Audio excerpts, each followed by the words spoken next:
Online है ना, ये समझ लें कि एक किस्म की बदकिस्मती है आपकी। हमारे पास और कोई ऑप्शन नहीं है, हम ले रहे हैं ऑनलाइन क्लासेस, लेकिन ये कोई इतनी आपके लिए अच्छी खबर नहीं है कि ऑनलाइन क्लासेस हो रही हैं।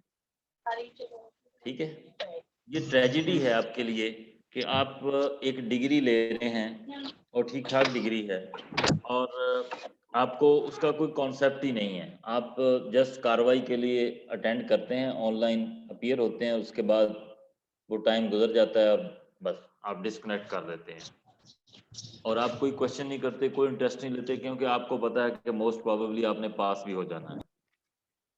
अब आप ये सोचेंगे, ये सारा प्रोसेस होने के बाद जब आप मार्केट में जाएंगे ये डिग्री लेके, तो आपके पल्ले क्या होगा?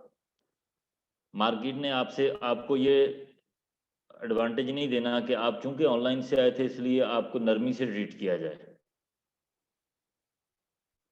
तो उन्होंने तो आपको टफ टाइम देना है, आपने कहीं टीच करना है, कहीं पे जॉब करनी है, कहीं पे भी जाना है, किसी हॉस्पिटल में आपकी जॉब हो जाती है, वहाँ आपको डाटा कलेक्शन या डाटा एनालिसिस का काम करना पड़ता है, आपकी किसी एग्रीकल्चर रिसर्च स्टेशन पे हो जाती है, आपकी ब्यूरो स्टैटिस्टिक्स में जॉब हो जाती है, कोई ना कोई टूल वहाँ यूज़ हो रहा होगा, सैम्पलिंग के ज़रिए हम डाटा कलेक्शन करते हैं, आगे डिज़ाइन तो एक प्लान है ना डाटा कलेक्ट करने का, सैंपल और डिज़ाइन दोनों इकट्ठे भी अप्लाई हो सकते हैं, फिर एनालिसिस करना है और आप देख रहे हैं कि आप जितनी का आप इंटरेस्ट ले रहे हैं, क्या आप इस काबिल हो पाएंगे कि उन सारे चैलेंजेस का मुकाबला कर सकें जो आपको प्रैक्टिकल फील्ड में फेस करने पड़ने हैं।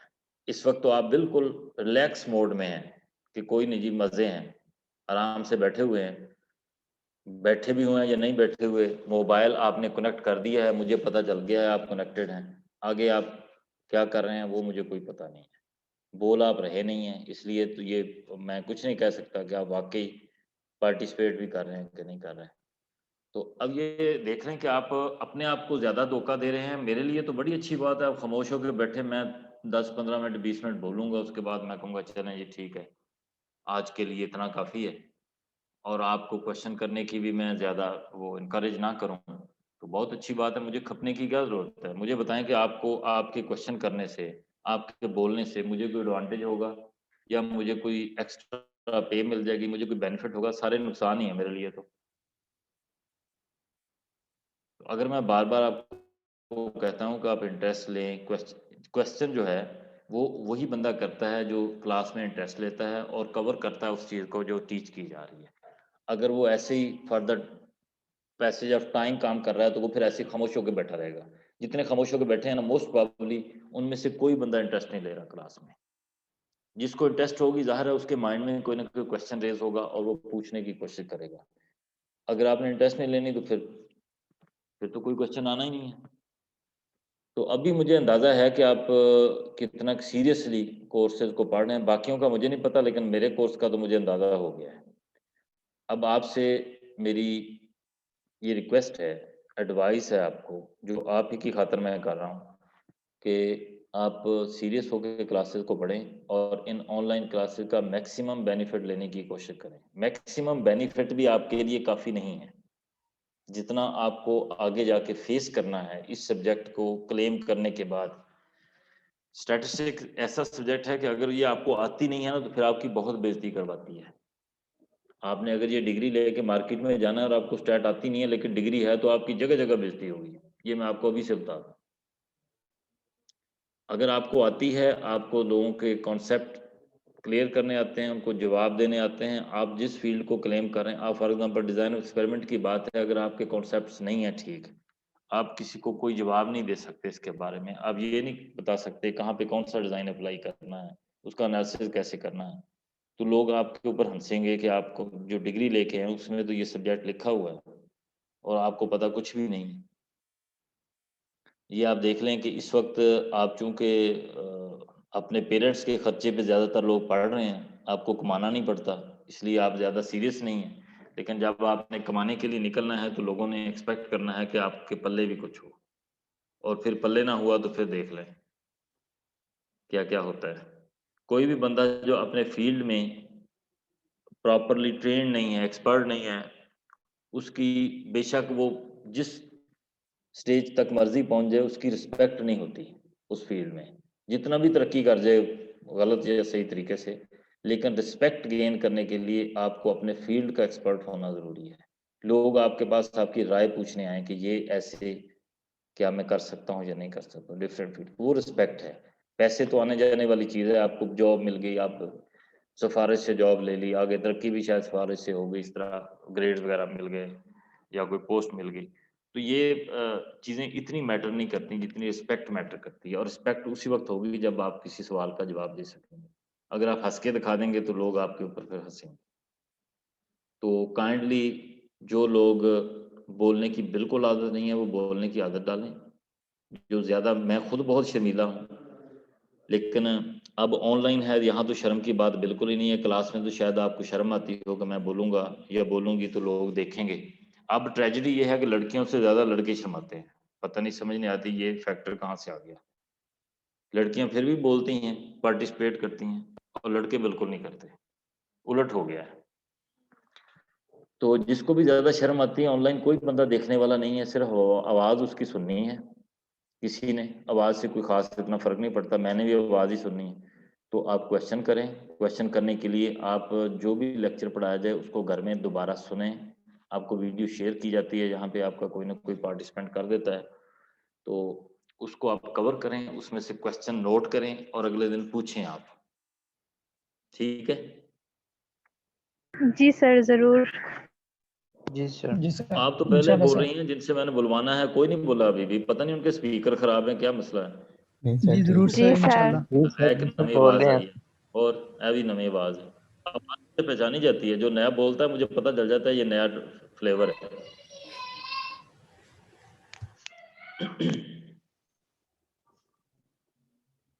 अच्छा जी, बेसिक टर्मिनोलॉजी कुछ हो गई है, और हम थे एरर पे। ये शेयर हो रही है लास्ट स्लाइड? Yes sir. जी सर, और बेसिक टर्म्स में हमने एरर को डिफाइन, तो एरर का जो मैंने जैसे डिफाइन किया हुआ है, इसके मुताबिक मैं एक्सपेक्ट कर रहा था कि आप इसको एक्सप्लेन कर दें। यहाँ पे कहा जा रहा था वेरिएशन अमंग द रिस्पॉन्सेज। आपने जब जो एक्सपेरिमेंटल ट्रायल कंडक्ट किए हैं, अगर एक डिजाइन में 10 ट्रायल्स हैं तो इसका मतलब है 10 रिस्पॉन्स भी तो आपने लिए हैं ना। ट्रायल का मतलब यही है ना, एक एक्सपेरिमेंट है, ट्रायल इज एन एक्सपेरिमेंट। उस एक्सपेरिमेंट का रिजल्ट भी तो, आउटपुट भी तो आपने कहीं ऑब्जर्व की है। और एरर का मतलब ये है कि अगर आप एक ही एक्सपेरिमेंट को एक से ज़्यादा मर्तबा करें तो आप एक्सपेक्ट करते हैं कि रिस्पांस एक जैसा होना चाहिए, लेकिन रिस्पांस में अगर वेरिएशन आ रही है तो उस वेरिएशन को एक्सपेरिमेंटल एरर कहा जाता है। जैसे एक डॉक्टर 10 पेशेंट्स को बिल्कुल एक जैसी ट्रीटमेंट दे, या एक ही पेशेंट को 10 दिन के लिए वो ट्रीटमेंट दे दे कि डेली सुबह उठ के ये 4 गोलियां खानी है तुमने, एक ही पेशेंट है, और उसके बाद वो कहता है कि 1 घंटे बाद आपने अपनी डायबिटीज़ भी चेक करनी है। अब वो पेशेंट डायबिटीज़ चेक कर रहा है, डायबिटीज़ क्या है? रिस्पॉन्स है, और इनपुट वेरिएबल्स क्या हैं या ट्रीटमेंट क्या है जो डॉक्टर ने मेडिसिन दी है। अब आप देखते हैं कि डेली उसकी जो डायबिटीज़ लेवल है वो थोड़ा बहुत फ़र्क है, और एक दिन काफ़ी ज़्यादा फ़र्क है, हालाँकि वो एक ही ट्रीटमेंट ले रहा है। यहाँ कहा जा रहा है the variation among responses observed from the experimental unit, यानी डायबिटीज़ के लेवल के अंदर जो वेरिएशन आ रही है जब हम ट्रीटमेंट को पेशेंट के ऊपर अप्लाई करते हैं, that patient is treated alike, और वो पेशेंट एक ही ट्रीटमेंट ले रहा है डेली। ट्रीटेड अलाइक का मतलब है सेम ट्रीटमेंट रिपीट हो रही है उसके ऊपर, फिर भी रिस्पॉन्स के अंदर जो डिफरेंस आ रहा है। जबकि आप तो एक्सपेक्ट करते थे कि एक ही गोली अगर वो डेली खा रहा है, एक ही सेट ऑफ टैबलेट्स खा रहा है, तो फिर उसका रिस्पॉन्स एक ही होना चाहिए, उसका डायबिटीज लेवल एक ही होना चाहिए। लेकिन तो एरर, समझ आ गई बात की? जी जी सर। सर। एक्सपेरिमेंटल जी एरर सर। रिस्पॉन्स के अंदर आने वाली वेरिएशन है जो उस वक्त ऑब्जर्व की जाती है जब सेम ट्रीटमेंट अप्लाई की जा रही हो।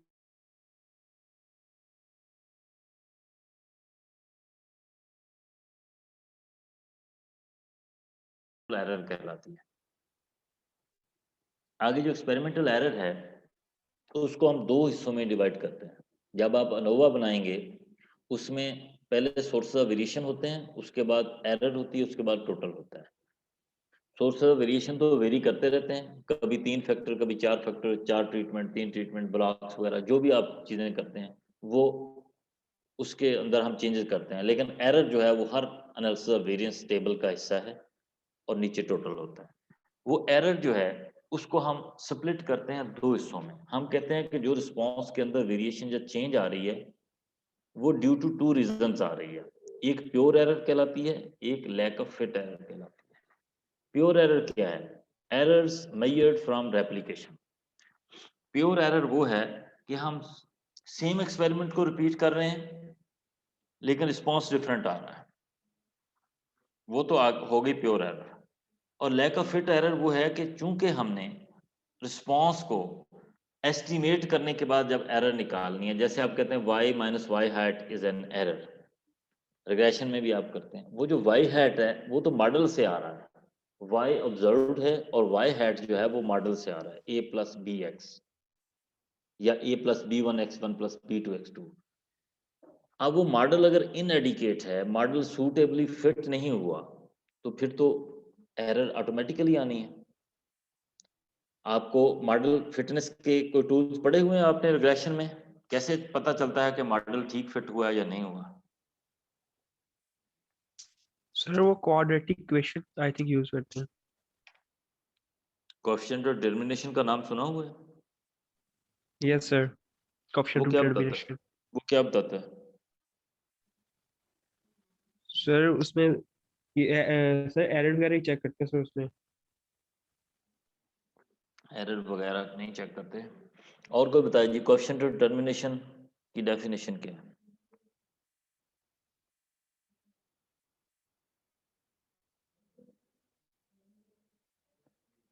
कोई बताएगा? सब ने ये रिग्रेशन सब ने पढ़ी हुई है, और जब आप सिंपल लीनियर रिग्रेशन मॉडल पढ़ते हैं साथ कोएफिशिएंट ऑफ डिटरमिनेशन भी पढ़ा दिया जाता है। सर इसमें हम वेरिएबिलिटी चेक करते हैं। अब इतना रफ सा जवाब तो ना दें, वेरिएबिलिटी चेक करते हैं। वेरिएबिलिटी तो और भी बहुत सारी चीज़ों में चेक करते हैं हम। वेरिएंस जब कंप्यूट करते हैं तो वेरिएबिलिटी चेक होती है, कोएफिशिएंट ऑफ वेरिएशन में भी, रेंज में भी, मीन डेविएशन, क्वार्टर डेविएशन, सारी वेरिएबिलिटी चेक हो रही है। कोएफिशिएंट ऑफ डिटरमिनेशन क्यों कंप्यूट करते हैं, मैं ये पूछ रहा हूँ।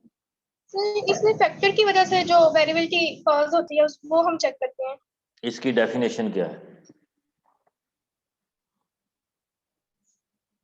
वर्ड्स में बताना है, फार्मूला नहीं चाहिए मुझे, कॉन्सेप्ट दें इसकी, इसका डेफिनेशन क्या है कोएफिशिएंट ऑफ डिटरमिनेशन की।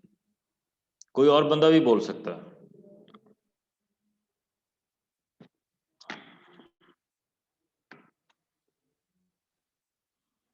आपने फार्मूला इसका पढ़ा होगा, जब हम फार्मूला लिखते हैं तो हम कहते हैं explained variation divided by total variation.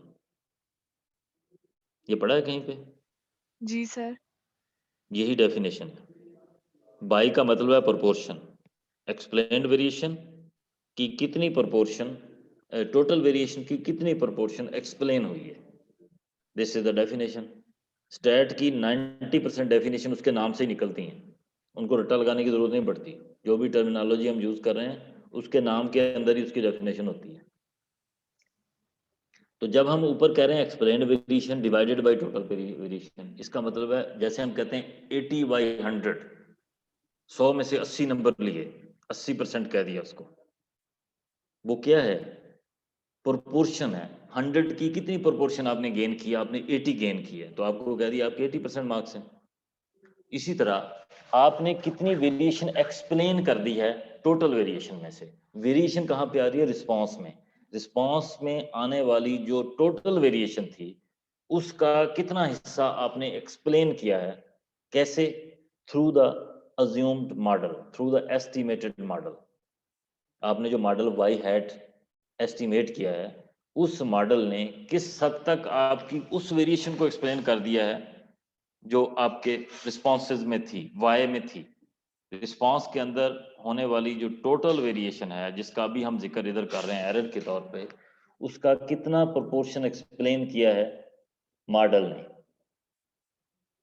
अगर कम किया है तो इसका मतलब है lack of fit error exist कर रही है। लैक ऑफ फिट का क्या मतलब है? मॉडल फिट में कितनी कमी है, मॉडल फिटिंग कितनी पुअर है। लैक का मतलब यही होता है ना, lack of fit error, model के अनफिट होने की वजह से जो एरर आ रही है, और वो कोएफिशिएंट ऑफ डिटरमिनेशन भी हमें बता रहा है कि कितना किस हद तक मॉडल फिट है, किस हद तक अनफिट है। तो error produced from misfit of the assumed model is called lack of fit error. तो हम जो अनोवा में एरर की बात करते हैं उसके दो हिस्से होते हैं बेसिकली, उसमें प्योर एरर भी शामिल होती है और लैक ऑफ फिट एरर भी शामिल होती है। प्योर एरर का पता, प्योर एरर हम उसको कहते हैं जो सेम एक्सपेरिमेंट को रिपीट करने से रिस्पॉन्स में वेरिएशन आती है, और लैक ऑफ फिट एरर उसको कहते हैं जो due to misfit of model आती है। समझ आ गई बात की? जी सर। चलो शुक्र है। तो आज के लिए इतना ही रखते हैं, इन चीज़ों को ज़रा पढ़ें और अगर कोई कॉन्सेप्ट आपका गड़बड़ है तो उसको ठीक करते हुए आगे चलें। ठीक है जी, अल्लाह हाफ़िज़। हाफिज सर।